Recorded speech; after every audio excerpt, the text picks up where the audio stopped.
Ameublement Tanguay en première ligne.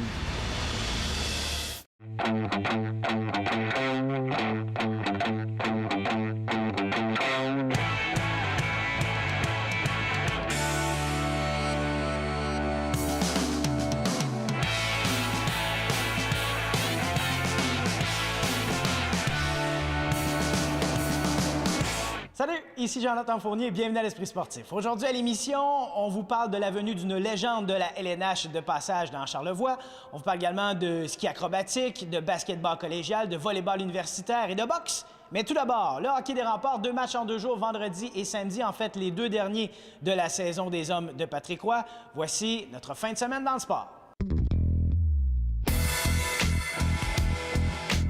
Les Remparts de Québec disputaient les 2 derniers matchs de leur saison régulière en fin de semaine au Centre Vidéotron et le premier défi vendredi face aux Voltigeurs de Drummondville. En avantage numérique, les Voltigeurs s'inscrivent les premiers au pointage. Maxime Comtois redirige la passe de Joe Vallino derrière le gardien Anthony Pagliarulo. 1-0 Voltigeurs. Les Remparts créent l'égalité plus tard au premier 20. Édouard Saint-Laurent se sert de sa vitesse et s'amène seul devant le gardien Anthony Marone.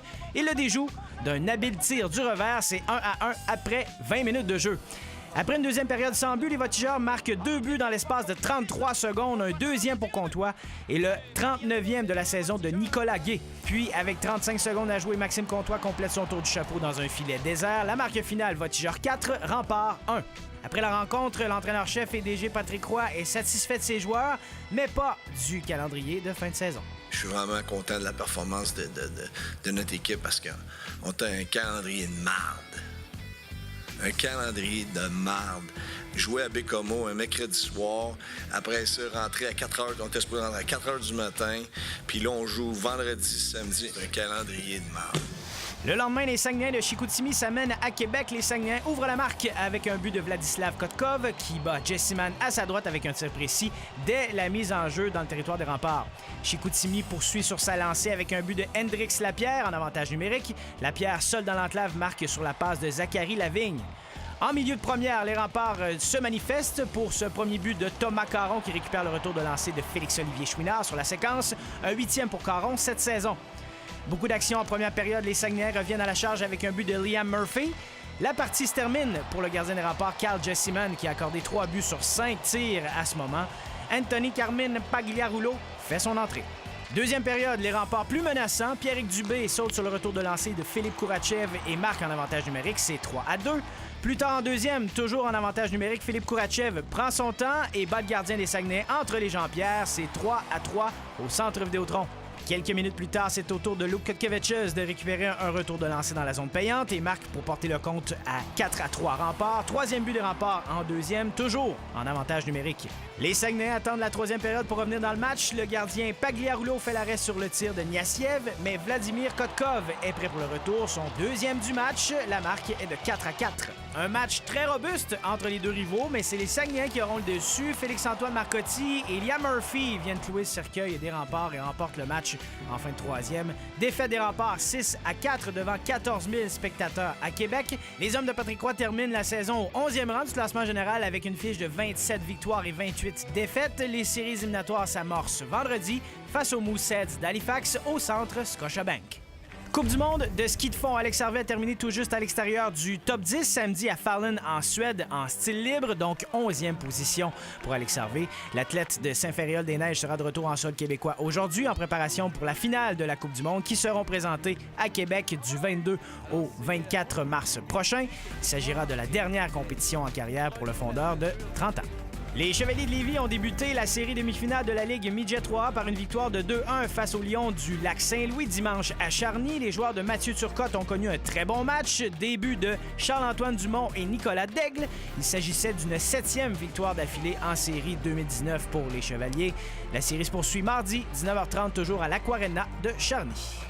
Championnat canadien de volleyball masculin au PEPS, éliminé de la finale samedi par les Spartans de l'Université Trinity Western. Le Rouge et Or de l'Université Laval disputait le match de la médaille de bronze dimanche. Laval a défait les Golden Bears de l'Université de l'Alberta en 4 manches à l'amphithéâtre Desjardins Université Laval. Il s'agit d'un premier podium depuis 2013 pour la triple de Pascal Clément, qui avait remporté le titre national cette année-là. Laval n'aura subi qu'une seule défaite cette saison, soit la demi-finale nationale.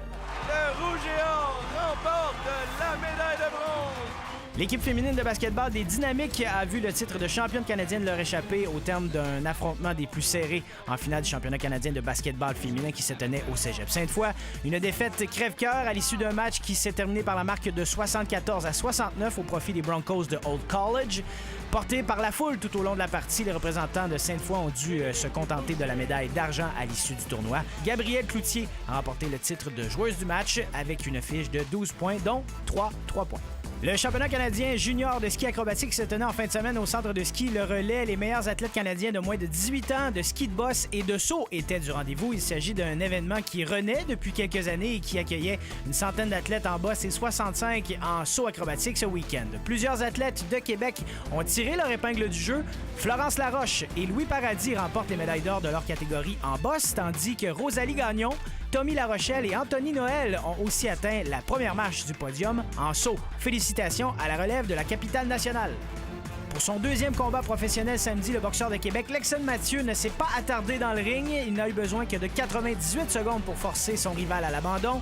Après une première chute au tapis à la suite d'une gauche de Mathieu, son adversaire Ariel Zampredi a indiqué ne pas vouloir se relever avant le compte de 10. Le jeune pugiliste de Québec a maintenant passé un total de 2 minutes et 21 secondes en situation de combat professionnel officiel et compte remonter dans le ring très rapidement.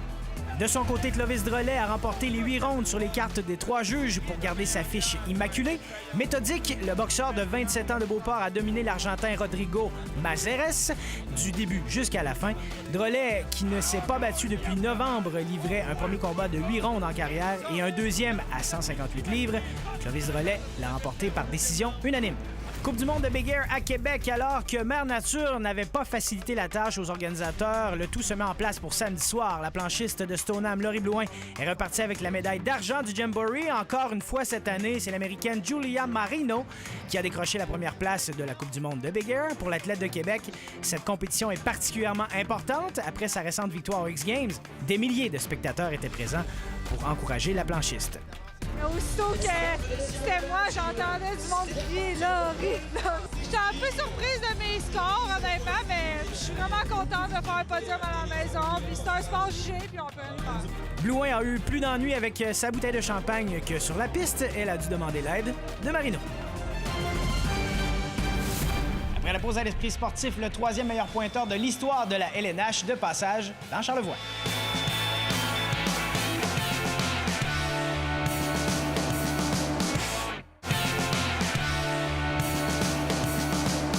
La légende de la LNH, Marc Messier, était de passage en Charlevoix en fin de semaine afin de participer à des matchs d'anciens joueurs de la Ligue nationale de hockey au profit d'organismes communautaires.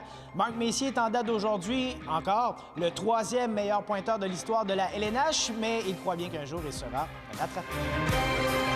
Il y avait de la grande visite à Baie-Saint-Paul et M. Beaulieu n'allait pas rater l'occasion. Quand on parle du 3e pointeur de toute l'histoire de la Ligue nationale, après Jagr et Gretzky, c'est quand même quelque chose d'extraordinaire. Je trouve que c'est un joueur complet, un guerrier, il était là à chaque game. Fait que pour moi, c'était ça. Là. The people here in Baie-Saint-Paul that we can inspire some young kids to hopefully one day get on the ice and see where it takes them. Marc Messier, qui a été le plus acclamé parmi les anciens, est toujours un amoureux de son sport. I watched hockey every day. Love the sport, obviously. Love following the sport. Love watching the young guys come into the game and find their way through their careers. And love watching the guys that are, making a name for themselves. Si Marc Messier est toujours installé au 3e rang des meilleurs marqueurs de l'histoire de la Ligue nationale de hockey avec ses 1887 points, il croit cependant que Sidney Crosby et Alexander Ovechkin, qui viennent d'atteindre cette semaine le plateau des 1200 points en carrière, vont le rattraper avant longtemps. Yeah, they can definitely do it if they want to do it. It just depends how long they'll want to play. But when I retired, I knew my position wouldn't stay long, and I think by the time I'm long gone, I'll be way down on the list. Mais ce n'est pas l'avis de Michel Goulet, lui aussi membre du Temple de la renommée comme Marc Messier. Ça va être difficile parce que tu regardes, c'est encore 600 points. Ça veut dire 6 autres années de 100 points. Mais 10 autres années, de 60 points. Ça peut se faire, mais c'est dur d'imaginer. Messier n'a donc pas à s'inquiéter, en tout cas pour quelques saisons encore. Stéphane Turcot, TVA Sport, à Baie-Saint-Paul. Il y a quelques jours se tenait un important camp de football pour les jeunes de niveau scolaire au CNDF. Plus de 200 joueurs y étaient. Ils écoutaient attentivement les conseils d'anciens joueurs de la Ligue canadienne de football. Le reportage de Stéphane Turcot. Tu vas faire ton plaqué ici et non ici. Lui, c'est Adam Thibault, champion de la dernière Coupe Grey. Et le jeune Nathan a été particulièrement impressionné par son enseignement. Vraiment beaucoup.